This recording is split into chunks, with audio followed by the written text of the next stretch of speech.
Qophii addaa keenya har'aatiinis Dr. Biraana Masqal wajjiniin haala yeroo irratti kan mari'annu ta'a. Dr. Biraana Masqal as yeroo ammaa kana toora Skype irratti miti kan argaman istiidiyoo keenya Seattle keessatti argamu. Mee garuma sanatti isin dabarsa. Dr. Biraana Masqal sanyii waamicha keenya kabajanii as istiidiyoo keenya Seattletti argamuu keessaniif guddaa isin galateeffata. Baga nagaan dhuftanii anaa dhufuuf isiniin jedha. Haasiyaa isinis galatoomii baga sitti wal argine istiidiyoon Seattle erga OMN Itoophiyaatti cufamee Haacaaluun du'ee Jawaar Faanti hidhamee istiidiyoo kana wanni guddaan hojjete gizee baay'ee gara Skypeetiin wal faana waa'ee du'a Haacaaluutis awwaala isaatis wanjala isarratti hojjetame eenyu akka isa ajjeeses booda immoo cufamuu OMN fi hidhamuu Jawaar fa'as hanojjanne wal faana turre ammoo qaaman istiidiyoo keessanitti wal arguun keessattuu immoo uummata asitti si faana dhaabbachaa jiru istiidiyoo kanas banuudhaan isin qarqaare dheengaddas wal gahii irratti arguudhaaf anis baay'een gammadee baga wal argine. Mee maaltu Seattle isin fidee yeroo ammaa kanatti kan isin jiraattan egaa bakka biraatti biraa ture egaa har'a immoo Seattle dhuftanii jirtu. Seattle maaltu isin fidee maayilaa hamma kana hundumaa kuttanii fiduudhaa fi as dhufuudhaa fi kan isin fidee sababni maalimi? Sababni guddaan uummata asitti uummata Seattle wajjiniin uummanni Seattle isin faanas OMN faanas dhaabbachuudhaan du'a Haacaaluu irrattis ta'ee booda saniis immoo qabsoo uummanni biyya keessatti godhu hidhama Jawaar fa'aatis dabalatee qarqaarsa guddaa uummata godhaa ture. Uummata kana arguu fi galateeffachuudhaafis ndagana immoo ijaarree raawwannee akkamitti qabsoo kana itti fuufnaa maal godhuu nurra jira jennee akkaataa itti ijaaramuu nurra jirus akkaataa qabsoo biyya keessatti jirutti gaggeeffamus strateejii adda addaatis leadershipii warra communitytiins community hawaasa bal'aadhanis warra dargaggoo qeerroo Seattleinis team Seattle warra as jiran warra dubartii wajjininis community immoo biyya kana jiran sabab sablammoota Itoophiyaa keessaa dhufan isaan faana wal arguufan dhufee wal ga'uma san godhaa turre dheengaddas guyyaa Qidaamee wal ga'ii gooneen faana turte achittis baga dhufte kanuma godhuufan dhufe. Mega haala yeroo irratti fi akkasumas immoo wantoota adda addaa kaasnee kan mari'annu ta'a guyyaa har'aatti mee haala waliigalaa irraa akka nuti haala yeroo ammaa kana ji'a sadii kana asii haala guutuu Oromiyaan keessa jirtuu fi walumaa galatti siyaasa Itoophiyaa akkamittiin ilaalaa turtanii maal keessa jira akkamitti hubattame? Duuti Haacaaluu wanna guddaa jijjiire siyaasa Itoophiyaa keessatti siyaasaan Itoophiyaan du'a Haacaaluu dura turee fi du'a Haacaaluutti as jiru adda adda. Wanni ta'es maalin inni dhiiga nama uummata Oromoo dubbachuu uummata Oromootiif dubbachuu isaati hanka'e nama ajjeefame kana artistii uummanni Oromoo kabaju gumaacha qabsoo uummata Oromootiif nama guddaa godhe kana yoo ajjeesan duuti suni jiru uummata Oromoo mootummaa sirni nafxanyaa lafa qabachaa jiru kana irratti uummanni Oromoo waliigaltee akka qabsaa'u godhee jira.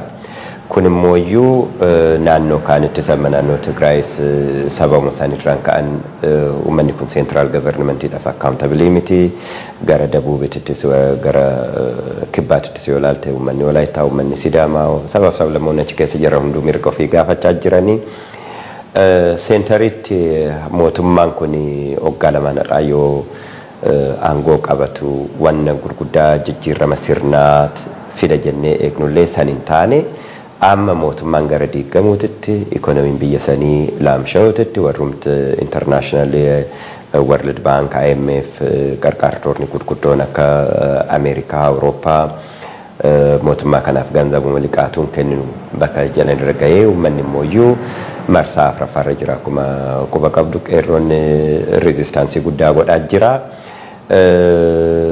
Naannumti mootummaan shaggar taa'ee jiru kun biyyattiin bulchuu biyya kam akka bulchuu sa'aatii beekamuu miti. Mootummaan kun kufuudhaaf poost mootummaa kana maal godhuu danda'ama sirni nafxanyaa kun yoo buqqa'e maaltu isa buqqisuu duwwaa odoo hin ta'in maaltu isa bakka buusa sadarkaa jedhu irratti namni biyya alaatis biyya keessattis sadarkaa irratti mari'atu keessa jira dheengaddas akkuma community keenya irratti argitetti namni kun yoo kufee akkamitti mootummaa itti aanutti uummanni Oromoo bara Haayila Sillaasee sanis mootummaa san garagalchee bara Dargiitis garagalchee oggalamaan dura mooyyuu mootummaa wayyaanee garagalchee raawwatee amma hedduudha warri uummanni Oromoo abdatee dubbii kana balleessee amma achi maal godhu nurra jira biyya keessatti akkamitti ijaarramna asitti akkamitti ijaarramna sadarkaa jedhu sanii tan dhufe gara siyaasatiin siyaasan biyya sanii abdii dhabuu hooggansa biraa yaada biraa bakka uummanni barbaadutti bakka jiru uummata Oromoo duwwaa odoo hin ta'in guutumti Itoophiyaa jechuudha. Gara diinagdeetiin wanni martuu diigamee keessattuu naannoo Oromiyaan yoon tasgabboofne biyya sanitti waan tasgabbaan jedhamu akkuma beektu security'n biyya sanii dhabamee sirni politikaa sirraachuu dhabuudhaan diinagdeen diigamee uummanni amma shaggar keessatti jiraachuu hin danda'u baadiyyaa sanitti uummata shaggar keessa jiru diina uummata Oromoo godhanii uummanni Oromoo akka rafamu akka ajjeefamu godhanii namni irraa lagachaa bakka jirutti qaamumaan illee diinagdeedhaan siyaasaadhaanis hawaasummaadhaanis akkasitti waan adeemaa jiruuf naannoo Tigraayittis akkanumatti kinoo mootummaan shaggar jiru homaa koontiroolii akka irratti hin qabne mircaa addatti gaggeeffachaa jiranii filannoodha. Duratan kibbaa kaafne jirra sabab sablammiin achi jiru uummata Walaayitaa irratti wanna ta'aa ture anuma gabaabsaa turtanii bakka maraawa Human Rights Organizationin gizee sirna wayyaanee sanuyyuu riippoortii ittiin hin baafne wanna gurguddaa wanjala gurguddaa yakka gurguddaa himaa jiranii miidiyaan alaatis akkuma OMN duwwaa odoo hin ta'in biyya alaatis hiriira uummanni Oromoo Amerikaa keessattis Awuroopaas Awustiraaliyaatti godhu kana hundaayyuu dhagaanii ji'a sadeen darbe kana odoo addaan hin citin qabsoo godhamaa jiru kana sagalee argatee qarqaarsa addunyaattis bakka dhabetti qarqaarsa uummata biyya keessattis bakka dhabetti wanni itti aanumoo akkamitti ijaarra bakka jedhutti hunduyyuu garagaraan ijaaramaa jira warri Tigraay warri Tigree addatti ijaaramaa jira warri Amaarattis addatti ijaaramaa jira Oromoon immooyyuu sabab sablammoota kibbaa kana qabatee akkamitti akka ijaaramuu fi mootummaa itti aanu akkamitti akka ijaaramu irratti bakka mari'atu irra jira jechuudha namni abdii irraa kutatee abdii itti aanutti ce'ee jira jechuudha akkanatti ilaala. Doktor, yeroo ammaa kanatti guutuu Oromiyaa keessatti labsii qeerroon ittiin labsameeni guutuu Oromiyaa keessatti yeroo afuraffaatii fi qophii diinagdee akkasumas immoo uggurraan geejjibaa adeemaa jira. Akkamiin hordofaa jirtu Doktor? Kuni qabsoo addaan hin cinne ta'aa jira kunoo akkuma argitu kanatti akkuma tiyyatti gizee afuraffaadhaa fi qeerroon walitti qindaa'ee lixaa fi dhiya kaabaa fi kibba hunduu hedduu galeessis wal faana karaa sadarkaa itti qabsaa'u jira. Kuni akkuma duratti jedhe sirna kan ofirraa buqqisanii sirna biraa dhaabuudhaaf wanna qophaa jiru jira jechuudha. Kun yoo ta'u maalinni tokko jara sirna naftanyaa lafa qabachaa jiru han ummata keenya dararaa jiru ajjeesaa jiru hidhaa jiru qeerroos qarrees dubartootas hundaayyoo addaan hin baasin amma dubartoonni biyyatti yoo qabsaan wanna isaan godhaa jiran argitaa walumatti haasa'uudhaaf iyyuu wanna nama qaanessu safuu ummata keenyaa han hin kabanye wanna salphaatu ta'aa jira kan ofirraa buqqisuudhaaf ummanni gara siyaasatiinis qabsaa jira gara diinagdeetiinis qabsaa jira gara hawaasummaatiinis qabsaa jira sirna naftanyaa gizee Hayila Sillaasee magaalolee Oromiyaa keessatti ijaarramee ta'u amma immoo isaan itti fayyadamanii uummata keenyatti irratti gadadoo fe'uu hiyyoomsuu ajjeesuu balleessuu hamilee cabsuu isaan godhan kan ofirraa falmaa jira jechuudha gara tokkoon. Gara biraatiin immooyyuu mootummaa itti aanu akkuma jedhutti sirna itti aanu akkamitti ijaarraan jedhu kunis qabsoo qeerroo cinaa biyya keessattis mariin babal'aa deddeemaa jira biyya alaa kanattis mariin akkasii deddeemaa jira uummanni Oromoo kanarratti wanna mo'achuu danda'uuf abdii guddaadhaan of bohaartii guddaadhaan uummanni keenya qabsoo kana keessa seenaa jira hammo'atuufis wanna jahan tokkoofi. Tokkoffaa geographically teessuma lafaatiin jiddugaleessi biyya sanii utubaan biyya sanii Oromoodha.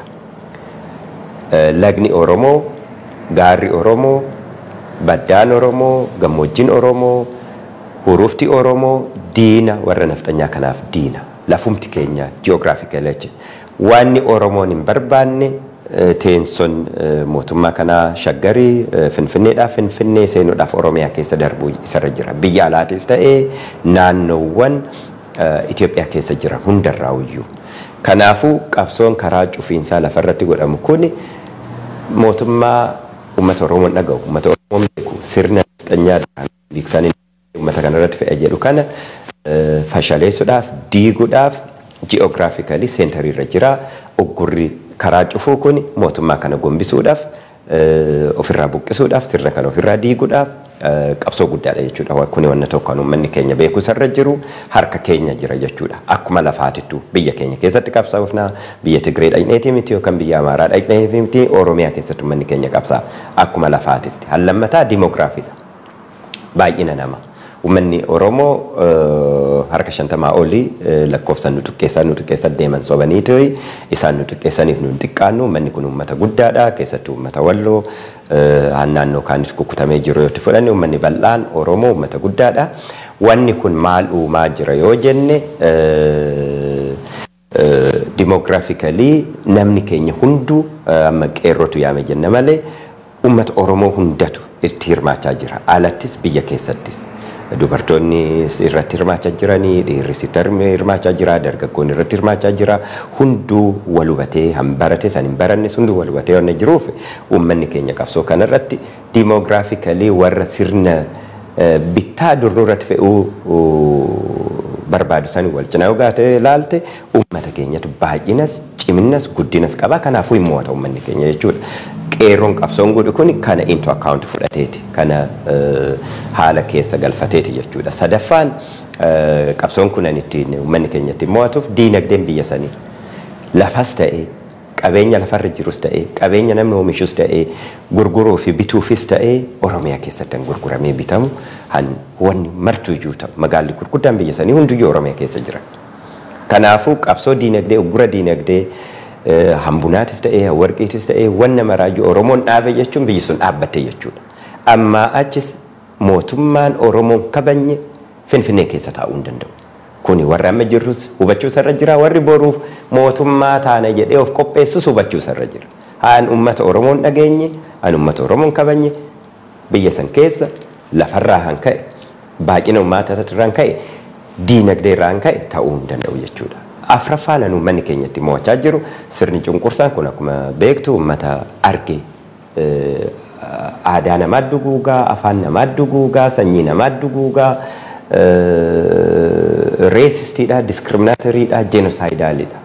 Kana ofirraa buqqisuudhaaf siyaasaan uummanni Oromoo oofaa jiru. Afraffaan haasaa jira, oofaa jiru siyaasaa mo'ataadha. Hammo'atus qabsoon uummata keenyaa qabsoo walqixxummaati, qabsoo haqaati, qabsoo sobaatii miti, qabsoo nama saamutii miti, qabsoo kaanii ani kaanii oli jedhee kaan balleessutii miti. Uummata biyya san hagammaa utubee jiru, biyya san irratti lolee biyya san dhaabee jiru, amma mooyyuu mootummaan hacuuccaa amma achi hallafa keenya nurraa fudhatu, nama keenya deeksu, nama keenya ajjeesu hidhu, biyyaa baasu nurratti ijaaramu jedhee wanna qabsaa jiruuf politikaan uummanni Oromoo oofu politikaa uummata Oromoo duwwaa fayyadu odoo hin ta'in guutummaa uummata Itoophiyaa san wanna fayyadu wanna ta'eef sabaaf sablammoonni akkaan ammas dhufee argetti sabaaf sablammoota baay'ee wajjiniin leadership isaanii wajjin wal arge akka gaariitti cimanii sappoortii godhaa jiranii qarqaaraa jiranii biyya keessas kana godhaa jirama amma achi hayyaadaa jirru Oromiyaa duwwaa keessatti odoo hin ta'in rezistaansiin labsamuu sarra jiru naannoo Itoophiyaa hundattuyyuu akka namni keenya wal hubatee itti wal qindaa'u irratti hojjechaa jirra hin milkoofna jenneet abdii qabna. Kanaafuu wanna afran kanaaf hin mo'ata jechuudha.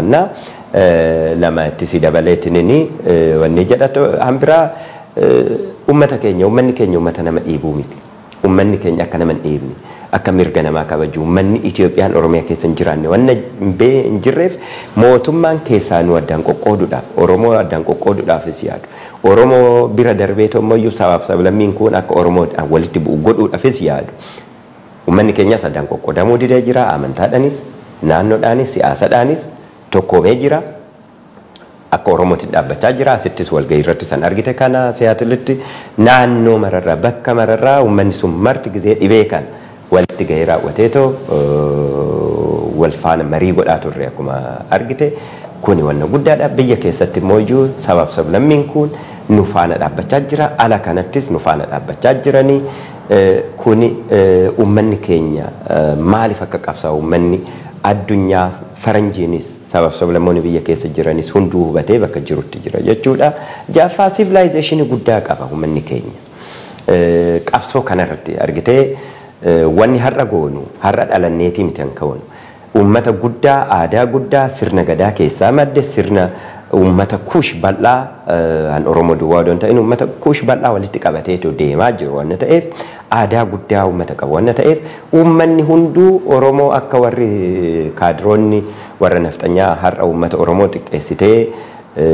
himtu kana odoon ta'in ummata seenaa guddaa qabu ummata qajjiisa guddaa qabu ummata madda guddaa qabu an addunyaan beeku hanaga biyya misra biyya gibxiititti lafa kana bulche biyya kana bulche ummata akka ga'oo ummata akka qimaanta sitti sinfaana dhufanii taasaa jiran hin argita sidaamaan somaaliyaan affaar hunduu nu faana dhaabbatee bakka jirutti waan ta'eef kanaafuu manni keenya qabsoon dargaggoon amma biyyatti godhaa jiran kun uggurri isaan godhaa jiran kun qarqaarsa addunyaa duwwaa odoon ta'in qarqaarsa biyya keessaa maasiivlii qabaa kan ammoo karaa ijaarrameen karaa walitti qindaa'een akkaataa irratti hojjennu irratti han hojjechaa jirru manni keenya biyya jirus kana beekee isaanis biyyatti akkanumatti mari'atanii lafarratti mootummaa kana ofirraa sirna kana ofirraa buqqisuudhaaf qabsaa'uun onna tokko sirna bakka kana bu'ummoo ijaaruudhaaf marii godhu wanna biraati kanarratti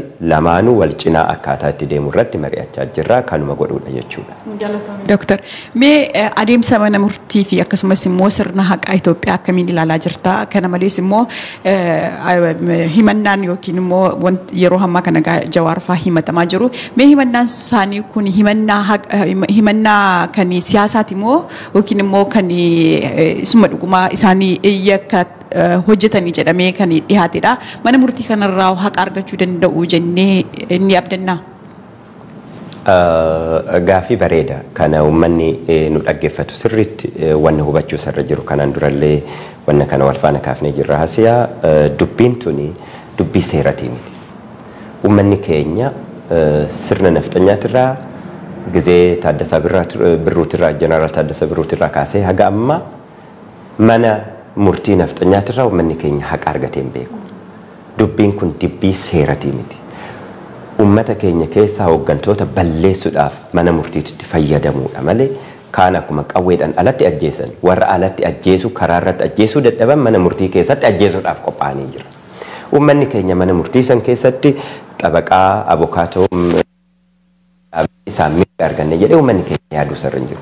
Manni murtii kassasuus sirna nafxanyaa poolisoonni ajajamanii kan hojjetanis sirna nafxanyaa san tajaajiluu abokaatonni warri abbaa alangaa bakka bu'anii uummata warra hidhaman kan hidhamuu isaan irra marre wanjala tokko doon hojjetiin hidhame akkuma beektu Jawaari Baqqala Garbaatis Hamzaa Booranaatis warri hidhaman hunduu hamma qaadhan beeknu kana duwwaa doon ta'in nama 10,000 oli han mootummaan aman lakkoofsa sana mootummaan amanu harka 10 keessa harka tokko yoo amane baay'eedha biyya sanitti biyya sobaate biyya dhugaan qabne nama ajjeesanii bakka itti sobani wanna akkanaati nama 10,000tu hidhame jechuudha nama 10,000 baay'eetu hidhame warri kun hunduu han hidhaman oromummaa isaanii duwwaadhaan hidhaman hani hiikamanis oromummaan biyya sanirratti irree yoo ta'e duwwaadha uummanni keenya akka uummata oromootitti afaan isaatiif aadaa isaatiif lafa isaatiif eenyummaa isaatiif qabsaa'eeti jara kana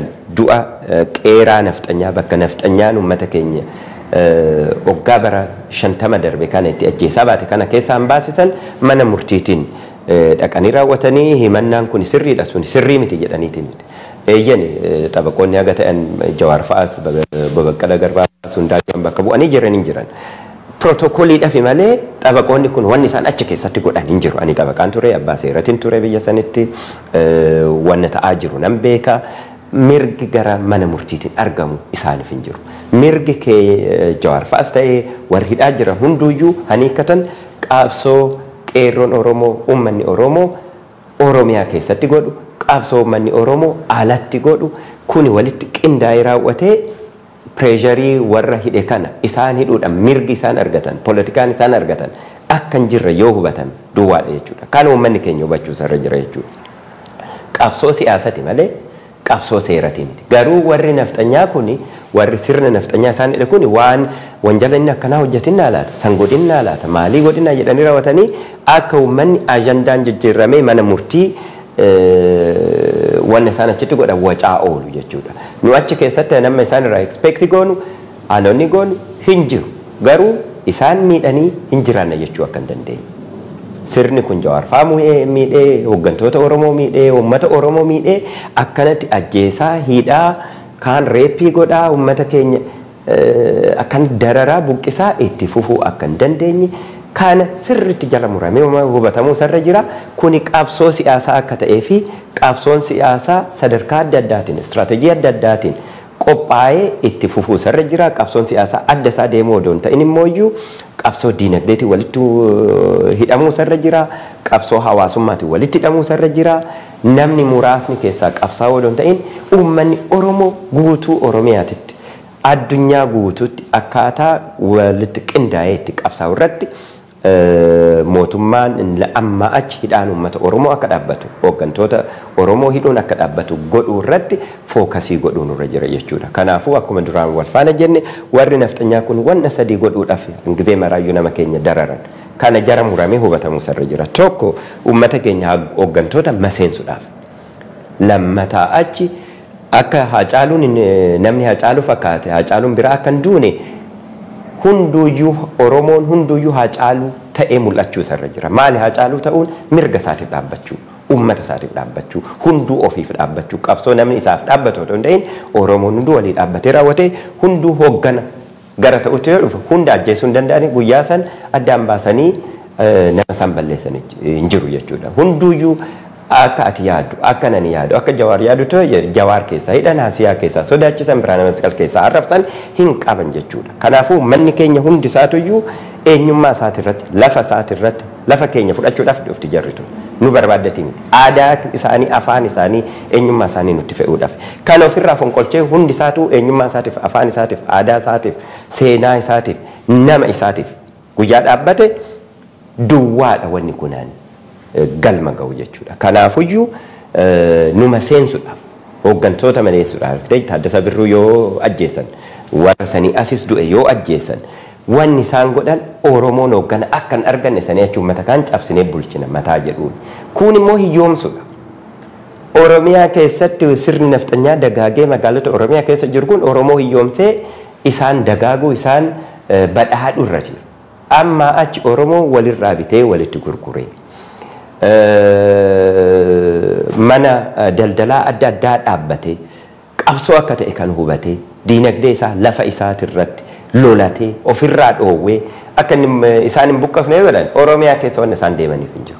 Sadaffaan akka hawaasummaatti ta'an isaan nurratti godhuu barbaadan uummata keenya hamilee cabsuudha. Amma akkuma argitu maqaa adda addaatiin uummata keenya dararaa jiran gara tokkoon jenosaayidii uummata kaan irratti godhe jedhan uummanni Oromoo duguggaa sanyii uummata Amaaritti irratti godhee jira warra Dabuubii irratti Oromiyaa keessa uummanni keenya kana godheen beeku duguggaa sanyii dhiisi handu'aa jiru uummata Oromooti. Bakka namni keenya ajjeefamutti bakka qabeenyi isaa barbadaa'utti bakka namni keenya afaanuma isaatu dubbachuu maqaa isaatu dhaamu magaala keessatti biyyi kee asii miti jedhamee raawwateetti hiriira irratti baate nafxanyaan Shaggar keessatti bakka silaa mootummaa Oromootitu Oromoodhaaf dubbachuu danda'u ta'u aangoo qabate jedhee dhiiga uummata keenyatiin bakka jarrituun aangoo dhuftetti. Jenosaayid moodeelii kana uummata keenya irratti labsanii addunyaa irratti uummata keenya maqaa balleessuudhaaf halkanii guyyaa hojjetan ganzaba guddaa ijaarsa guddaa liidarshippii guddaa kennanii raawwatanii ta'u. Kun ofirraa buqqisuu tirriktii akkanaa diskoorsii akkanaa kana isinis warri miidiyaa keessa hojjettan ekspertoota adda addaan kanarratti ekspertiizii qaban haasofsiisudha jechuudha. Kaan immoo iyyuu akkuma argitu Islaamic fundamentalism ana fa'aayyuu sheeka godhanii jiran jarri godhanii kiristaana.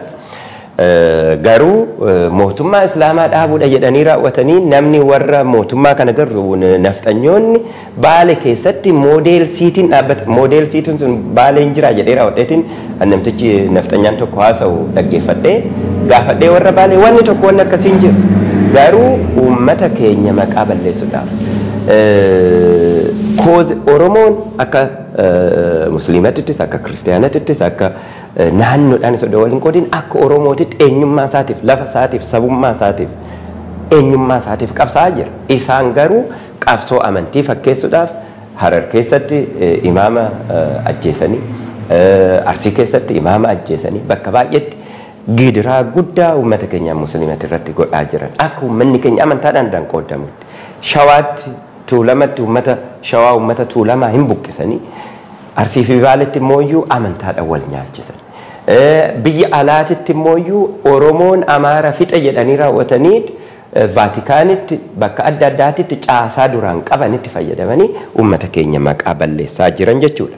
Kaan immoo law and order jedhanii raawwatanii nagaa fi tasgabbii heera kabachiisuu sarra jira seera kabachiisuu sarra jira maqaa jedhamuun seera kabachiisuu jechuun Oromoo ajjeesuu jechuudha koodordiidha har'a biyya san keessatti. Wanna akkanaati irratti uummata keenya irra godhaa wanna jiraniif kana ofirraa gara buqqisuutitti deemuu nurra jiran jedha. Mee Dooktar hojiin muummicha ministeeraa biyya tokkoo maalidha?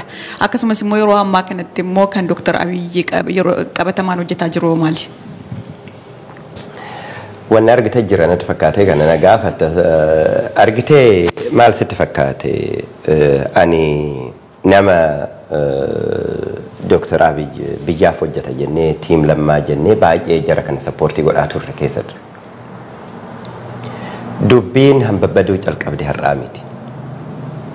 Yoo duraanii yoo chigginyi dhaabnu jennu hunduu keenyaa gammannee yoo katamaallee dhaqanii raawwatanii magaala keessatti haraa gandaa inni xaragus haa ta'u jennee yoo inni zayitii fi daakuu qabatee biyyaa hirus mee haa ta'u uummata ofitti qabuudhaaf fayyada jennee amma immoo yoo akkuma kaleessa fa'aa argite kinoo Haayile Sillaaseen godhaa ture tokko jira jedhan dur ganzaba kenna jedhan deemaniitu akka namni isa jaalatuuf gizee sirna Haayile Sillaasee warri turan nutti himan.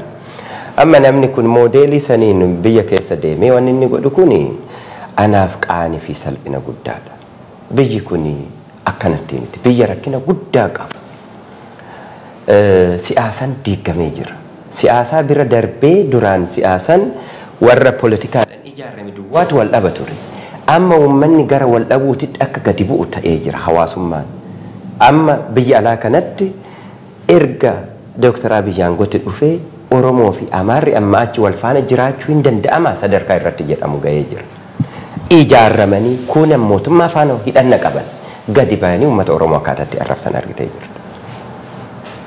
Dhugaa kanarratti biyya diigamaa jiru argitee biyyi lafa duwwaa miti biyyi namni wal faana jiraachuu danda'u wal kabajuu danda'u bakka kuni dhabametti warra nafxanyaa of jala kaanii Oromoo maneedhaatti galchanii sagaleen Oromoo bakka cufametti akkamitti namni walitti haasa'ee rakkinni Oromoo rakkinni uummata afaan qabdeen bulchitu qawweedhaan bulchuu hin dandeessu ajjeesaa bulchuu hin dandeessu Oromiyaa keessatti maaliif irsa kiyya hiitan dubartii jettee hiriira baatu hidhanii gudeedan.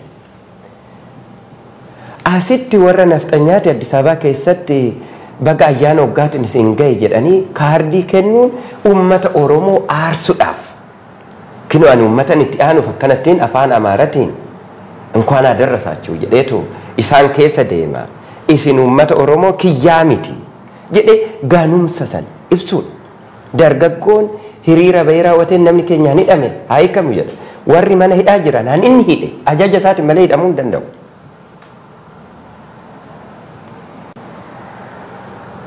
Ayyaan oggaa mana hidhaatitti kabajaa jira. Kumaatamaan manni diigame kun dhirsa ajjeesanii haadha hidhanii ijoolleen badheetti bittinnooftee jirti. Namni kun kana dhiisee raawwateet karaarra deemee akka tiraafik poolisii ta'ee wannan addaa ta'e fakkeessadha kun. Dooktar Abiyyi yoo wannan dhaga'u ta'e akkanatti biyyi hin bulu. Biyyi kun magaaluma Finfinnee san keessatti bar hanyaatee bulu haga xiqqishuudha.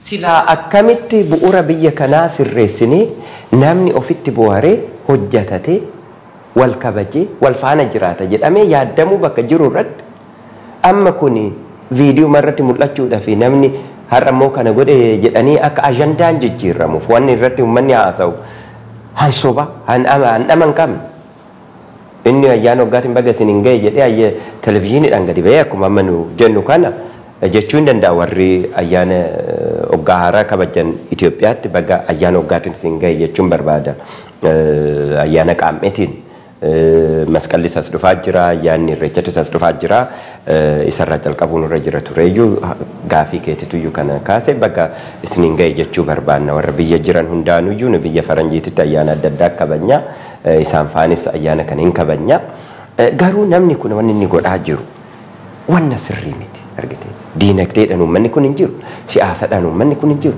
hawaasummaadhaan uummanni kun hin jiru nageenyi tasgabbiin biyya Tigraay hin jiru Oromiyaa keessa hin jiru naannoo Amaaraa hin jiru warra Kibbaa keessa hin jiru naannoo Somaaliitu hin jiru bakka kanatti ayyaana waggaatiin baga isin hin ga'e odoo hin ta'in akkamitti biyya kana tasgabbeessinee mootummaa uummataaf ta'u akkamitti ijaarra karaarraa maqee jira jedhee silaa bakka yaaduu isarra jirutti karaarra ooluun isaa anaaf rakkina guddaadha mootummaan akkuma beektu amma World Bankin biliyoona 2 ol irraa dhaabee jira ganzaba kennuufii didee jira baankii keessa Oromoonis irratti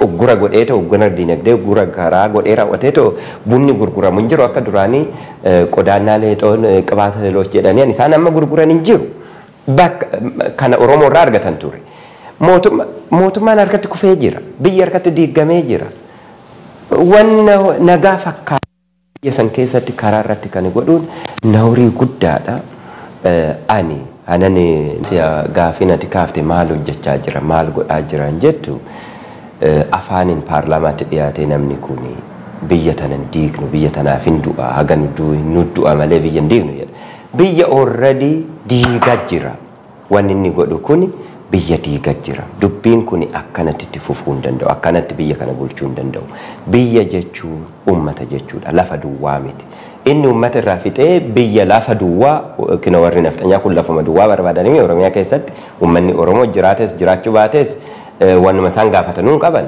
mataa santu keessa jira moo jedheetin gizee baay'ee of gaafadhaan innaa kun biyyi diigamaa jira wanna badaa hojjetamaa jira kana akka karaatti deebi'u uummanni sirna naftanyaa kana aadaa keenya balleesse aadaa keenya duguugee afaan keenya duguugee eenyummaa keenya balleesse eenyummaa gandaa nurratti fe'uu sirna minliksan deebisee ijaaruu akka hin dandeenye namni kun hubatee raawwate yoo danda'e karaatti deebi'u yoo dadhabe immoo bakkee kana akkuma Hayilamaariyaam Dassaalenyi irraa riizaayinii godhe lakkee anaaf hin taane jedhee irraa riizaayinii godhe biyyi kun odoo kana caalaa wal fixaa jira isaanumatu kana godhaa jira amantaadhaan addaan qooduudhaaf yaaduu dhiisanii naannoodhaan addaan qooduu yaaduu dhiisanii siyaasadhaan addaan qooduu keessatti uummata keenya sabaaf sablammii amma yoo waa'ee uummata Oromoo ta'u uummanni Oromoo akka kaan hin miine fan qabsaa jira jedha uummanni Oromoo nama kaan miidhee beeka miidhamaa bahe malee lafa isaati irratti biyya isaati irratti aadaa isaa dhabe eenyummaa isaa dhabe lafa isaa dhabe miidhamaa ture malee waan inni miidhe qaba hin jiru garuu inni siyaasaa kana sirreessuu dhiisee raawwateetu kaardii namaa hira karaa irratti guyyaa san silaa yoo dadhabe malee nama walitti qabee warra nafxanyaa duwwaa miti akkamittiin biyya kana hiika jedhee rakkina kana hiika jedhee mari'achuu bakka inni jirutti kana godhaa jira kuni qaanii guddaadha kuni ayyaana waggaati miti guyyaa gadadoo ta'aa jira uummata keenyaaf na akkamitti ayyaana waggaa kabajata namni inni hidhe kumaatamaan mana hidhaa odoo jiru haninni ajjeese haninni wataadaroonni inni asalaxanii ijoollee teenya durba teenya gudeedhaan Oromoo keessatti dhagamne jechuudha barkun waan akkanaa jira kuni baay'ee nama qaanisan jedha. Mee furmaanni siyaasa Itoophiyaa yeroo hammaa maali jettanii yaaddu? Furmaanni siyaasa Itoophiyaa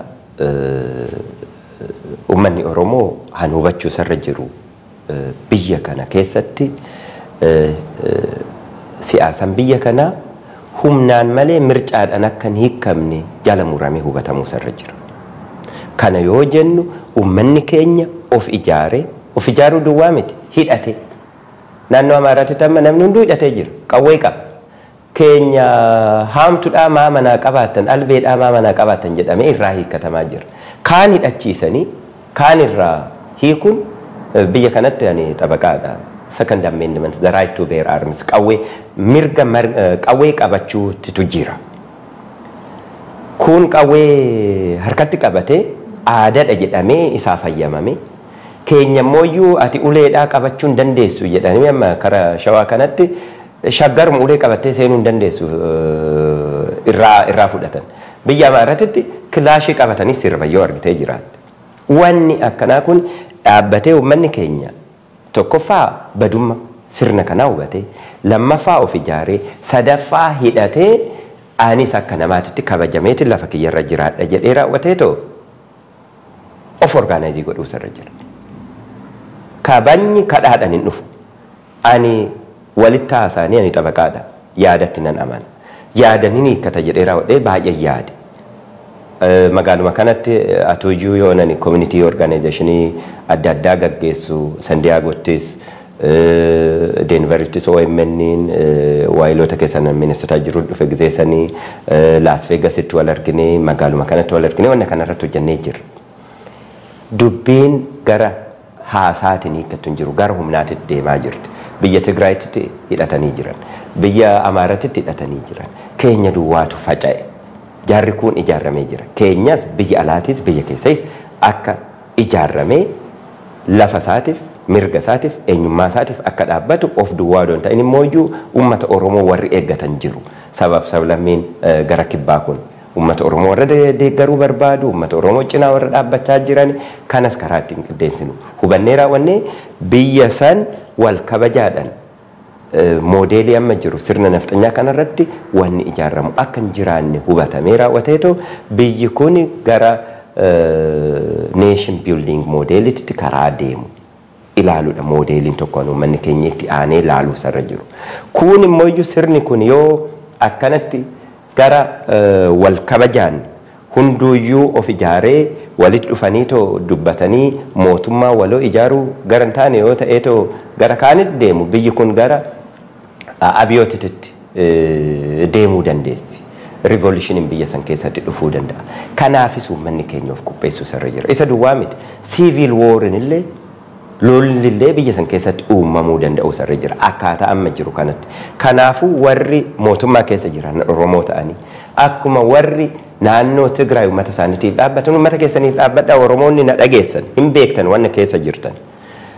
mootummaan paartiin biltsignaa kun han ta'aa jiru warra ihidin han duraanii han booda ba'adin ta'an han amma mooyyuu adeeppaa ta'anii too asbaan kanatu yookiin isin hoogganaa jira isin akka OPDOtitti diigamtanii jirtan akka ODPtitti diigamtanii jirtan takka lameen achi keessa jiru han afaan baasee dubbachuu danda'u keessa jiru quba qabdan hin beektan naannoo Tigraayitti uummanni yoo ijaaramu naannoo Amaaraatti paartileen adda addaa yoo ijaaramu Finfinnee keessatti warri uummata keenya irratti halkanii guyyaa qabsaan yoo ijaaraman keenya garuu diigamaa jira uummanni kana hubatee akka dafee of ijaaru akka dafee wal qindeessu akka dafee wal hubatu biyya keessas biyya alaatittis wal hubatee walitti yaa'ee akka gurmuun kun ijaaramu godhanii raawwatanii mootummaa itti aanu keessatti jijjiiramni gara haasaatiinis yoo dhufe jijjiiramni gara abiyootiinis yoo dhufe jijjiiramni gara civil war'tiinis yoo dhufe